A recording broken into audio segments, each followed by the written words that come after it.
Sue Moroney. Thank you, Mr Speaker. My question is to the Minister of Education.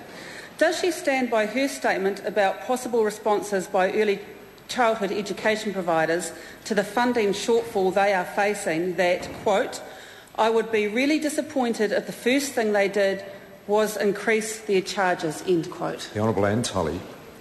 Mr Speaker, yes, I would be disappointed. Sue Moroney.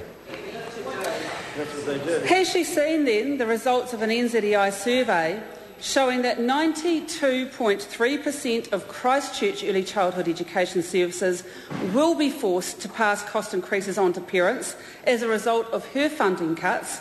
And will she ask the Minister responsible for earthquake recovery to delay the impact of funding cuts on Christchurch providers so that families don't face further cost increases? The Honourable Anne Tully.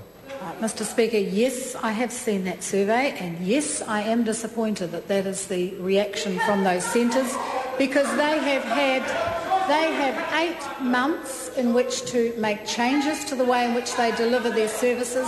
They have a number of ways that they can address those changes to their fundings, and the early childhood services in Christchurch have had tremendous support from the Ministry of Education to help them through the earthquake and the recovery period. In fact, I was visiting one yesterday who is so grateful for all the work that the Ministry of Education has done on their behalf. Louise Upston. Supplementary question to the Minister of Education. How is the government supporting early childhood centres to manage the change to ECE funding bands? The Honourable Anne Tully.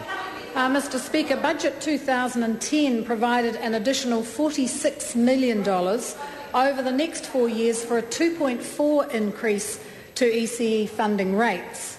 Centres have also been given 8 months to adjust their business model to fit within those new funding rates. Sue Moroney.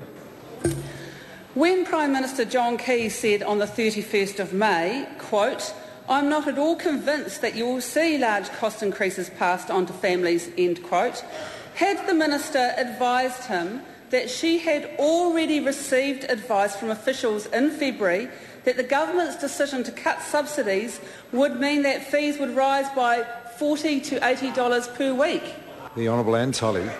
There's a lot in that question, Mr Speaker. First of all, the Prime Minister does read his Cabinet papers, and I believe the member was quoting from a Cabinet paper that was released under the OIA. So yes, he was aware of the advice. We were all aware of the advice, but at the end of the day, as I've said in this House many times, these are individual businesses. They can make the decisions according to their own business.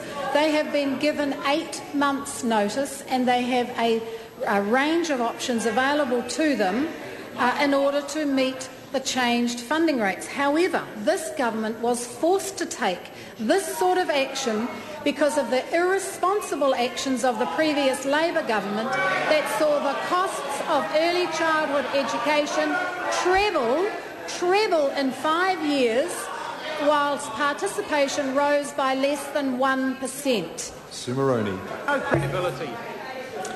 To the Minister, does she agree with TV3's John Campbell that the government broke its election promise to keep existing subsidies in place for 20 hours free early childhood education because the government will cut the top 2 subsidy rates for 20 hours ECE in February?